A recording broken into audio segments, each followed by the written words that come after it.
sitting on my doorstep, the people's passing by. They're coming back from getting wrecked. Everybody's high. Saturday night, what a bitch, laying on the lawn. The morning comes to bring the switch after the buzz is gone. Hello and welcome to Addictions, the podcast about addictions. I'm your host, David Wagner. On today's show, we are going to be speaking with a longtime friend of mine, Holli. Holli and I discuss her personal addiction story, and we also talk about many other addiction-related topics. But before we get started and dive right into that, I have a very special announcement for listeners in the central and middle Michigan areas. Recently, there was a terrible accident involving an Amish buggy driven by the Martin family, which is a local family around my area. Anyways, their buggy was struck from behind by a truck, and this terrible accident took place on October 29th at around 8:30 in the morning. And unfortunately, it took the lives of 3 of the Martin family's young children. These were very young children, 7, 11 years old. Just terrible, terrible stuff. In fact, the guest that I'm going to be having on the show shortly is actually organizing an event to raise money for medical and burial expenses for the Martin family. And that's just amazing. It's really great that she's doing that. This benefit is going to be held on December 9th from 2 p.m. until 6 p.m., and it will be held at the Central Michigan Sportsman Club, which is located in Stanton, Michigan.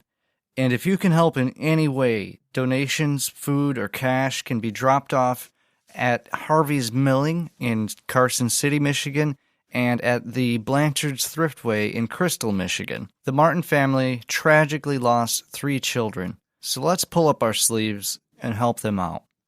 Okay, like I said, our guest today is a longtime friend of mine. I've known her for, probably almost 20 years now. Her name is Holli, and she has been through the struggle of addiction and knows an awful lot about it. So it was a really interesting conversation that we had, and I hope you guys enjoy it. So without further ado, here it is.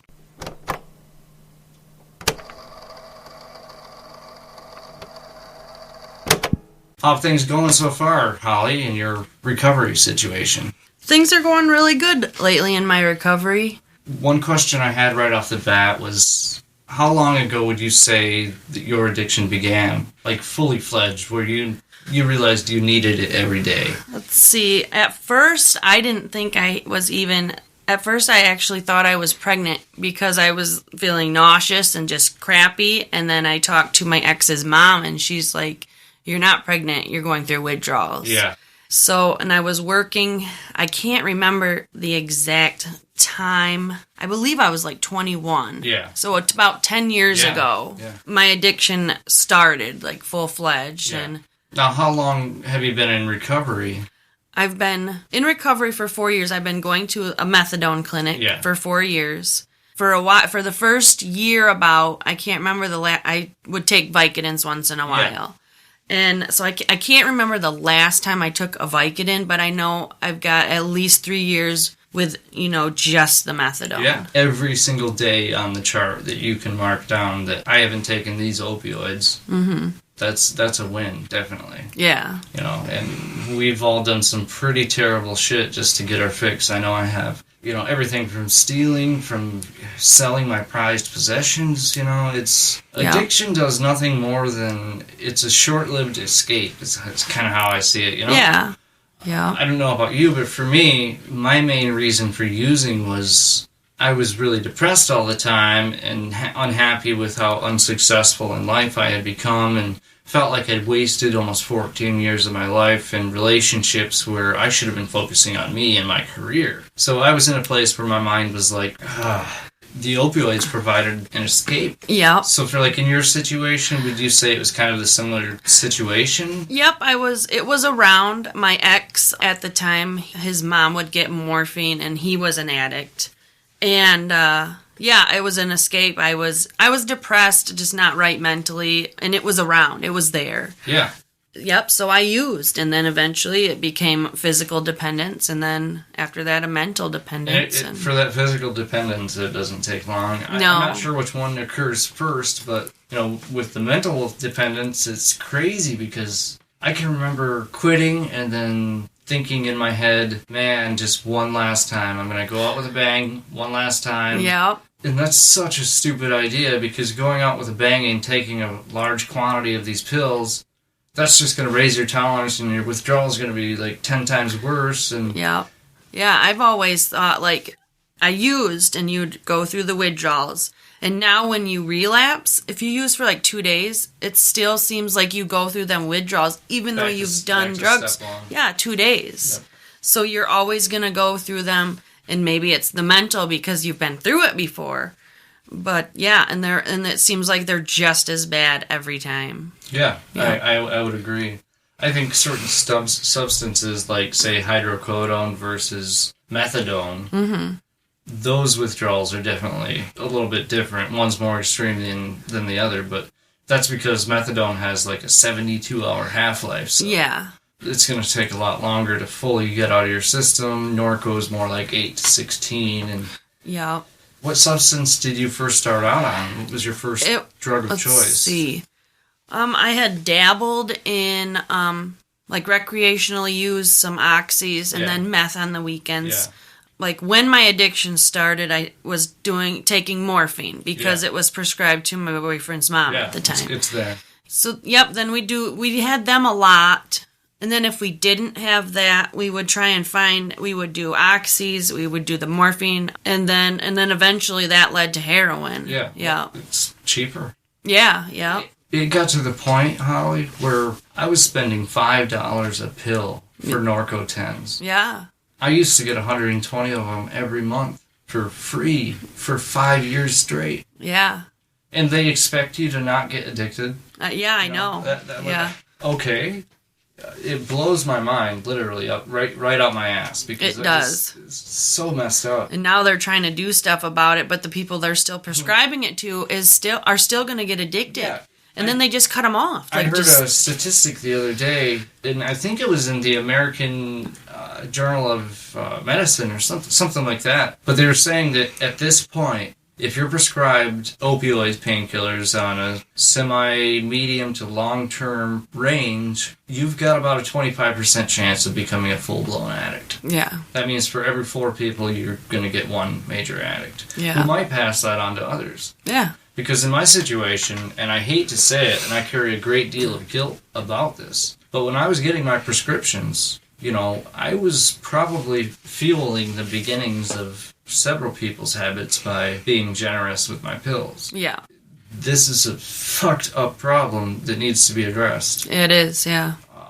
And it's not just with the opioids either. The alcohol, the meth, sex can be an addiction, gambling, of course. But that's not to say that there aren't maybe good addictions. I mean, I wouldn't even call them addictions, I guess, like good habits. Yeah. Good hobbies. Do my gardening and card making, and them are like positive addictions, I guess. Yeah, and if you fill your life with that kind of stuff, that really helps to keep your mind off of all the other bullshit. Yeah. The temptations. I was talking with Sarah the other day. I explained to her, I said, before going through the addiction battle, I never really understood what the term high on life was. Mm-hmm. But now that I'm clean and sober, and I'm able to enjoy moments of family time or moments of joy or whatever, under whatever circumstances, that joy and happiness that I feel is like 10 times better than it would have been had I been high on hydrocodone all day. Yeah. Because I feel like those drugs, they kind of suppress or like hold down your emotions. They do. They definitely do. When you finally stop, you get it just a fucking wave. It's crazy. Yeah. Crazy. I did it to block some emotions too. Yeah, same here. Yep, because it would just take, I don't know, all that away, but when you stop using, it just brings all them emotions back, definitely. And then, bam, just... Well, one thing that I can kind of think of that is related, at least in my situation, was that, when I was younger, before the weight of the world had crushed my gentle spirit, but when I was younger, You know, the world was my oyster when I was like 15 years old, 14 years old, 13 years old. I could do and be anything I wanted to in the future. Yeah. And I thought it was going to be easy. But society does not prepare you properly in schools. No, they don't. For how difficult life is. Okay, it's not a fucking box of chocolates. It's hard. Yeah. Especially in this day and age and the economic times that we're in right now. But I don't want to go off onto the political tangent because I try to avoid talking politics on the show. Yeah, you don't want to get me started. But, you know, aside from that, I do feel like progress is being made in just the fact that it's becoming more aware that there's a big problem. Yeah.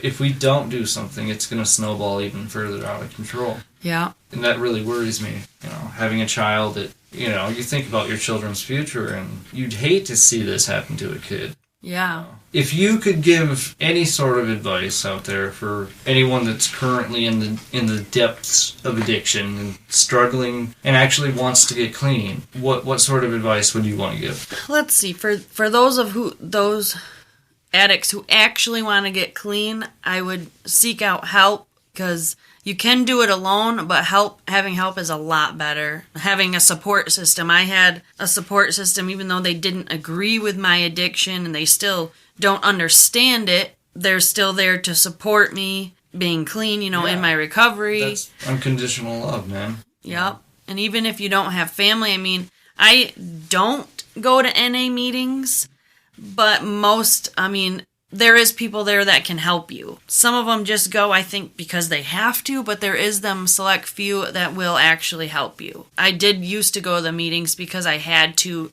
for the place I lived at, like a halfway house type thing. And I got a sponsor, but I barely talk to the sponsor. But there is some that have time to help you, like, with everything. Yeah. I've talked to a few of the guests that I've had on, and it's varying. You know, some of the guests I speak to say they speak really highly of AA and NA, but others are like, nope, they suck. But, you know, I guess, you know, what works for one person isn't going to work for another. And you shouldn't judge a company just because they don't work for you, you know. Yeah. I mean, you've got to do the work too, you know. With a lot of, like, the NA programs, I've heard that you have to do 90 and 90. Yeah, meetings in 90 days. They would like you to do 90 and 90. If you can't, I mean, it's not like they're just going to kick you out or nothing. Yep, they would like you to do 90 and 90. I know they say for the first year, focus on you, don't get in a relationship. Yeah. Some of these people there, I mean, are just looking, it seems like they're just looking for people to be in a relationship with. But if I haven't, I mean, I've focused on myself. I haven't been in a relationship since my ex. Yeah. Which sucks sometimes. But I mean, I'm just trying to focus on myself right now and just find a good person. Yeah, and that's the way to do it. There's no way that a 21-year-old or an 18-year-old should be in a 6-year-long serious relationship at that age. I agree. I mean, really? Yeah. I mean, there are outliers where that does work out, but you need to work on you before you can work on anyone else. Yeah, I agree. Now, you mentioned you were tapering with your methadone. How's your experience gone with that? Let's see. The highest I got when I first went on the methadone, it did give me a feeling, so I kept... What was your highest dose that you started out on? They start you off at 30 when you initially go in, and depending on if you're going to withdraw within the time, the few hours that you're there, they may kick you up another 5. Do you have to be in withdrawal before they'll physically treat you? Yes, they say not to take anything for 24 hours. I believe I did, and most people do because they're not going to want to wait that 24 hours.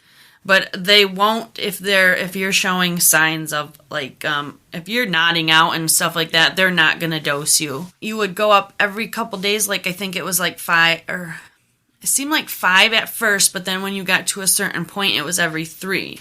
My highest was 195 milligrams, and I went up. And that was a recreational use, or that was the maintenance? That was the well, it was... I kept going up because it was giving me a feeling, which it was way too high. The 195 was way too high. And then November, it was Thanksgiving about almost 3 years ago, actually, I got into a car accident because it was causing me to be sleepy while I was driving. Yeah. And I lost my dog in the car accident. I feel bad because I know she was an old dog, but it was my going up on this methadone that caused me to lose my dog. But ever since then, I stayed on that dose not very long. I told my counselor after the accident it's too much. And then after a while, I mean, you don't even get a feeling. Yeah. So I started tapering, and I've stopped a few times. I'm at 100 and I believe Monday I'll start my 112 milligrams. Yeah. I drop 1 milligram every 2 weeks. And here's a tolerance comparison for you. When I was using methadone recreationally, I would take a 10. And any time I went over 20 milligrams, oftentimes I'd end up in the hospital worried. I just panic myself into it. Because methadone to me was such a scary drug because of that long half-life, and I'd made the mistake of taking Xanax with methadone. And that's, because that lady both I of talked them. to in Minnesota, that's how her son died. Yeah. And that was so stupid. But like you said, once addiction takes hold of your brain and rewires it, and this is scientific fact, it happens and it changes you. Definitely. Yeah, that's what you think about. It takes time to change back. Yeah, it does. And then I had 7 years of off and on use, and I regret the person I became. I don't know if I regret doing things that I've done, but I wouldn't be where I am today if I never had went through it. Damn straight. I feel like recovering drug addicts are probably some of the strongest people out there. I have read, that some businesses would rather have a recovering drug addict because they're so determined. Yeah, because you have to have those qualities if you want to get through it. Yep. And I was on Suboxone before, and I jumped off at 8 milligrams because I was. How was the withdrawal on that? The withdrawals. It was on 8 milligrams was awful. For the first week, it wasn't so bad, and I was like, I can do this. And then 2 weeks, I was freaking out. My grandma didn't even want to deal with me, and I was living with her at the time, so I think I ended up moving back at my mom and dad's. But I went back to the Suboxone doctor, and he wouldn't give it back to me because he's like, well, you don't have anything in your system, you shouldn't be going through withdrawals. I don't think most Suboxone doctors even understand. No, not to interrupt, but I did a little research on that because I talked to Dr. Sturger about Suboxone, and it seemed like I knew more about it than she did. And she's got a master's degree in medical school. And it blew me away because, doctors have to take an 8-hour-long class, and then they can prescribe Suboxone. And it's taken me years to learn what I've learned about Suboxone. And I've been in recovery I've been to different rehabs, but for the last 5 years, I've been in rehabs and stuff. I think I went to a few before that. Yeah, and I think I probably know more than most of the Suboxone doctors. Exactly. And it's taken that long, and I don't know everything either. Yeah, and the other thing is that everyone's biology is different, and a drug might leave someone's system fast, but in another person, it might take a lot longer. It seems like most people, with their withdrawals, they'd have their runny nose, the body aches, but some people get really tired and some people can't sleep. Some people get the restless legs and some people don't. I've had a little bit of everything. I've had one point where I was awake for almost 72 hours because I couldn't sleep. Yeah. Then other times where it's like you're just sick. Yeah. I tried not to go past a day sick, but I had my ex at the time. We help each other get it because, but then there became a point when he didn't want to help me no more and stuff, and he ended up going to jail for drugs, and I was kind of on my own. I had a job at the time, so I got what I needed, but then I went to rehab. I'm not sure. I went to rehab. Every time was for my parents or for somebody else. Yeah. Going to the methadone clinic was the first thing I actually did for myself. You have to want to get clean. You can't do it for anybody else, and nobody else can push you to do it. You have to want it. Definitely. And if you that's exactly what it boils down to. And if you don't want it, you're not going to succeed. For me, the worst thing that ever happened to me during my opioid addiction was I was in withdrawal, and I came home from band practice and started getting sick, started vomiting, so I'd get in the bath, really hot bath. because that was the only thing that would calm my stomach. Yeah. And my headache. But as soon as I'd be in the bath and drinking gallons of water, which was a bad idea. Anyways, I'd drink the water. 5 minutes later, I'd be puking out the side of the tongue. Forcibly. Yeah. Because that alleviated the nausea. Yeah. But I did that for 2 or 3 hours in the bathtub in scalding hot water. And the idea with the doctors anyways was that all of that hot water started to break down muscle tissues in my muscles. And through the extraneous activity of forcing myself to vomit, that also exacerbated my muscles. And when muscle fibers like that traveled to the kidneys shut down. So my kidneys failed, both of them. Oh, wow. And by the end of it, I was dragging myself across the floor to get outside to get to the ambulance when my dad got there. Yeah. Well, what I had ended up doing was I gave myself rhabdomyolysis, which is typically found in bodybuilder guys who overexert themselves and break out muscle fiber and it travels to their kidneys. Okay. But this happened because I was in withdrawal, forcing myself to vomit, and both of my kidneys failed. I thought for sure I was going to die, definitely. I got to the ICU unit, and 3 days went by, and to mind you, my urine at this time looked like Pepsi in color. But I was there for 3 or 4 days, and at the end of my discharge, 3 doctors came in, like a team, to diagnose me, and they're like, it could have been caused by something viral, could have been caused by this or that. And the whole time I've been telling these guys, I am an addict to opioids. I take them every day. I feel like it was withdrawal and something related to that, but they did not listen. Yeah. Because I'm just a dumb junkie, right? But anyways, after two of the 3-team doctor left the room, the 3rd doctor stayed in the room, and she sat down with me, and she said, I did not want to say this in front of the other doctors, but you need to quit smoking marijuana. Marijuana is what did this to you. My jaw hit the floor. I was like, are you fucking kidding me? You only wanted those doctors to leave so they wouldn't make fun of you for saying that marijuana did this to me. Because there's no fucking way that marijuana caused me to have rhabdomyolysis. Come on, that's a joke. Yeah, that I've never heard of. I mean, I don't personally smoke marijuana. Yeah, I smoked a joint, my kidneys failed. Yeah, I've never heard there is I believe a mental dependency. Oh, definitely. But not a physical. No. It's never killed anyone. You're not going to get sick and vomit for 5 days because you can't smoke a joint. No. That's just unreal. No. I couldn't believe it. But yeah, Holly, I can't thank you enough for being a guest on the show. That's really awesome. And maybe in the future we could have you on again. That'd be great. Yeah, really. No problem. Not a problem. The fans and listeners are definitely going to appreciate it. I appreciate it big time. Definitely. I enjoyed being here. Awesome. Thank you. Thank you, Holly.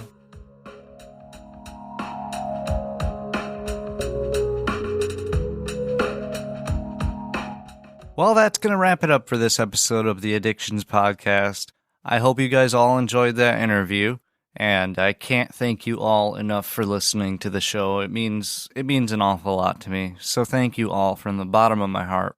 And don't forget, you can listen to all of the previous episodes of the Addictions Podcast online at www.addictionspodcast.wordpress.com. You can also follow us on Facebook and find the episodes there. We are located at facebook.com/addictionspodcast.